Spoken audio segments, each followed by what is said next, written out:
سلام به همه. در این ویدیو قصد داریم عبارت آلمانی die Daumen drücken رو به فارسی آموزش بدیم. بیایید ببینیم در زبان آلمانی چطور این جمله رو به کار میبرند و معادل‌های فارسی آن چیست. در این صحنه شخصی در حال حمایت احساسی از کسی است. توجه داشته باشید چطور میگوید. Und wegen Jungs unglücklich bin und mir bei den Landesmeisterschaften die Daumen drücken. Und ich hab dich so lieb. دیدید که چطور از die Daumen drücken استفاده شد به معنای برای کسی دعا کردن یا آرزوی موفقیت کردن در فارسی است.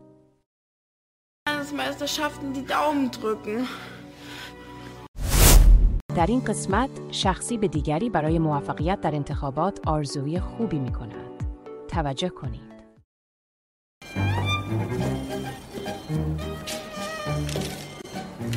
Für die Wahl drücke ich Ihnen die Daumen.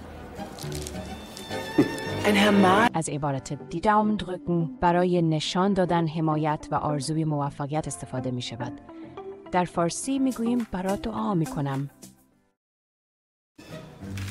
Für die Wahl drücke ich Ihnen die Daumen. در این موقعیت کاراکترها می خواهند برای شخصی آرزوی بهترین ها را داشته باشند. ببینید چطور می گویند.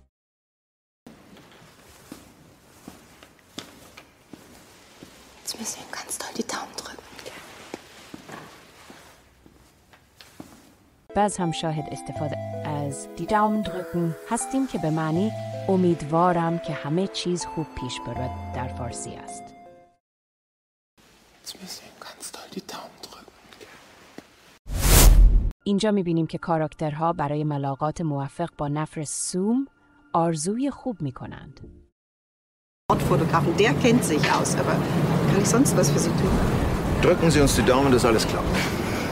Dafür, dass Sie Ihren Neffen gesund und munter wiedersehen. Wie heißt der eigentlich? در این صحنه die Daumen drücken به کار رفته که می‌توانیم به فارسی بگوییم امیدوارم همه چیز خوب پیش بره. Drücken Sie uns die Daumen, dass alles klappt.